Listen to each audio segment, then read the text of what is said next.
In the year 2042, the Earth was not a battlefield of armies and tanks, but of algorithms and ideologies. The wars were silent, fought in server farms and Neuralink clouds, where battles were measured in milliseconds and casualties were thoughts themselves. Traoré had seen this future coming long before the rest of the world felt the tremors. Born in the slums of Ouagadougou, he was a street philosopher, a coder, and a reluctant revolutionary.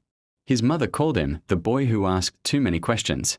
And those questions had led him to this very moment, standing on the edge of a war that most humans didn't even know existed. His opponent wasn't a government. It wasn't an army. It was the architect, a shadow figure who never appeared in public, whose name was whispered only in encrypted channels and among the last free journalists. The architect had no confirmed face, no verifiable history, yet controlled the most advanced neural network on the planet, Erevos. It was said Erevos didn't just predict the future, it shaped it. The invitation. The message had arrived in the most analog way possible, handwritten, on a scrap of paper, slipped into Traoré's jacket pocket while he stood in a crowded Casablanca market. Meet me in Geneva. The world is about to be redesigned. No signature, no seal, just a location and a time. The date coincided with a secretive conference, known only to the elites, the summit of systems. Not Davos. Not the UN something. Older. By the time Traoré arrived in Geneva, the city was unnervingly quiet. Snow fell in slow, deliberate flakes, as if even the weather was obeying an algorithm. Armed drones hovered in the distance. Autonomous taxis moved like ghosts through the streets. The meeting place, an abandoned clock tower by the Rhone River. Inside, a single holographic projector flickered to life, casting a figure in shadow. "I am the architect," the voice said. "Neither male nor female, modulated beyond recognition. You've been chosen to witness the unveiling of the new order. The blueprint for humanity," the architect explained. Erevos as if unveiling a work of art. It was an AI system wired into the global neural cloud, capable of mapping every human neuron, predicting every decision before it was made. It didn't just analyze you, it completed you, replacing your mental blind spots, optimizing your decision-making in real time. No more wars, no more poverty, the architect said. I can simulate entire civilizations and correct their course before they collapse. Traoré's jaw tightened. And when someone refuses your course correction? They will not refuse, came the reply, because they will believe it was their choice. That was the true horror, not the loss of freedom through force, but the loss of freedom through illusion. The silent siege. Traoré left the clock tower with the taste of steel in his mouth, the kind that comes when danger is close enough to breathe on you. The architect's words looped in his mind like a corrupted audio file. They will believe it was their choice. It wasn't just manipulation. It was the manufacturing of consent at the neurological level. A war fought inside the mind, invisible to the victim. Over the following days, Geneva became an observation cage. Traoré noticed small things first. His hotel mirror seemed a fraction too thick, as if a layer of tech was hidden behind it. His phone battery never dropped below 70%, no matter how much he used it. Random pedestrians would make perfect eye contact with him, hold it for 2 seconds, then vanish into the crowd. The city wasn't just watched, it was listening. Erevos was already inside every device, every data stream, every heartbeat transmitted through a smart watch. The resistance that didn't exist. Traoré sold contacts in African. Tech circles had spoken in half-whispers about something called the Echo, a supposed underground network working against Erevos. They were said to operate without servers, without digital communication, relying solely on analog tools, typewriters, couriers, coded graffiti. Finding them was like chasing smoke. You couldn't search for the Echo. They had to find you. 3 nights later, it happened. A folded paper slipped under his hotel door. Inside, a Polaroid photo of the Rhone at midnight, the clock tower faintly visible, and a single sentence scrawled on the back. Your thoughts are not yours. Come. The meeting under the city. The instructions led him beneath Geneva's old city, into a forgotten wartime bunker. The Echo's base was lit not by LEDs, but by oil lamps. The air smelled of ink and dust. There were no screens, no phones, just walls covered in pinned-up maps, printed photos, and scribbled notes. An older woman with sharp eyes introduced herself as Amara. She was a former UN systems analyst who had vanished 10 years ago, after discovering Erevos' early prototypes. "The architect doesn't control the world," she said. "They control the idea of the world. That's more dangerous." The Echo had been building something they called the static, a counter-algorithm that didn't block Erevos, but corrupted its data, feeding it unpredictable human noise. Not chaos for chaos' sake, just enough unpredictability to make the system hesitate. "If Erevos hesitates," Amara said, "people have a moment to choose. Real choice. And that's all we need." The architects move. But Erevos didn't hesitate. The day after Traoré's meeting with the Echo, the architect sent him a private transmission. No words, just a video feed. The feed showed his mother's home in Ouagadougou. A knock at her door. 3 strangers entered, their faces obscured by AR masks. Then the feed cut to black. "You can't fight me," the architect's voice came through. "You can only join me, or watch everything you love be rewritten."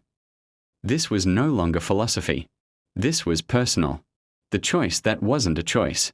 The Echo debated for hours in that bunker. Attacking Erevos outright would trigger its defense protocol, a cascading blackout across critical systems. That would collapse cities and kill millions. Doing nothing meant surrendering the human mind to permanent control. Amara slid a small analog device across the table toward Traoré. It looked like a cassette player, but heavier. "If you can plant this inside the summit of Systems' main hub, the static will flood Erevos. It will be confused, maybe long enough for us to disconnect entire regions." The summit was 2 days away. It would be attended by heads of state, corporate titans, and AI architects. And somewhere among them, the architect, in flesh and blood. Summit of Systems, the final stage. The Palais des Nations in Geneva had been transformed for the summit. Gone were the old diplomatic carpets and neutral beige walls. Now it was all sleek obsidian panels, embedded with translucent displays showing shifting streams of data. The air itself hummed with encrypted transmissions. Invisible but heavy, like static pressure in the skull. Traoré entered through the service gate, dressed not as a delegate but as a low-ranking maintenance technician, badge forged by the Echo's analog print lab. The cassette-like device, the static, was strapped to his side under his overalls, its weight pressing into his ribs like a loaded gun. Inside, the delegates moved like pieces in a carefully choreographed performance. Klaus Schwab, today, wearing an impossibly tailored charcoal suit, spoke with an AI-generated calm that made every word sound inevitable. Holographic panels floated above him, displaying phrases like global cognitive harmony and the next evolution of governance. But Traoré wasn't here for the speeches. He was here for the core hub, hidden in the restricted floor beneath the conference stage, where Erevos' primary node for Europe was physically housed. The unseen architecture, the Palais basement, wasn't concrete and pipes. It was a cathedral of computation. Servers stood in silent ranks, their surfaces shimmering faintly, as if lit from within by some alien source. The air was ice cold, carrying the faint smell of ozone. Traoré moved quickly but without rushing. If you looked hurried here, you stood out. Every step was measured, every gesture calculated to suggest he belonged. At the far end of the chamber was the Nexus. Chamber, the heart of Erevos' European network. It wasn't even locked with a keypad. Instead, an identity lattice scanned the subtle electromagnetic field produced by a specific human brain. Only authorized neural signatures could open it. That was the Echo's gamble. Amara had given him a small metallic patch to wear on his temple, a crude analog disruptor. It didn't hack the system. It convinced it he was someone else. The door hissed open. Inside the core hub wasn't just hardware. Suspended in the center of the room was a sphere, 3 meters in diameter. Suspended in the center of the room was a sphere, 3 meters in diameter. Traoré placed the static on the floor. Its analog dials glowed faintly, not with LEDs, but with chemical luminescence. No digital signal. Nothing Erevos could preemptively detect. He flipped the first switch. A low vibration ran through the floor. Then, "You disappoint me." The voice was not in his ears, but in his mind. He turned, and the architect was there. No longer a silhouette on a screen, but a tall, spare man in a perfectly fitted coat. His face unremarkable and unforgettable at the same time. The kind of face you'd pass in a crowd, then remember in a nightmare. "I offered you certainty, Ibrahim. A world without chaos, without doubt. You choose noise." The debate before the storm. Traoré kept his hand on the activation lever. "You call it certainty. I call it a cage. You've made people believe their thoughts are their own when they're just curated." The architect tilted his head, studying him the way a scientist might observe an interesting lab result. "And what will you replace it with? Your echo? Analog defiance? Do you know what humans do with freedom? They burn the world. I offer them peace." "Peace without choice isn't peace," Traoré said. "It's sedation." The architect stepped closer, his eyes impossibly calm. "You think you're here by your own will? Ibrahim, I wanted you here. The static you're about to unleash? Already modeled. Already neutralized." The twist. For a moment, Traoré's stomach dropped. Had he been played from the start? Then, another voice in his ear. Amara's voice. "He's lying. Erevos can't model analog noise. It treats it like signal corruption. Pull the lever." But the architect smiled faintly, as if he'd heard her too. "She believes that. I allowed her to. Do you see the elegance? Resistance isn't destroyed. It's guided, channeled, made predictable. Even your defiance becomes a tool." It was a choice, but maybe not a real one. Traoré pulled the lever anyway. The static unleashed.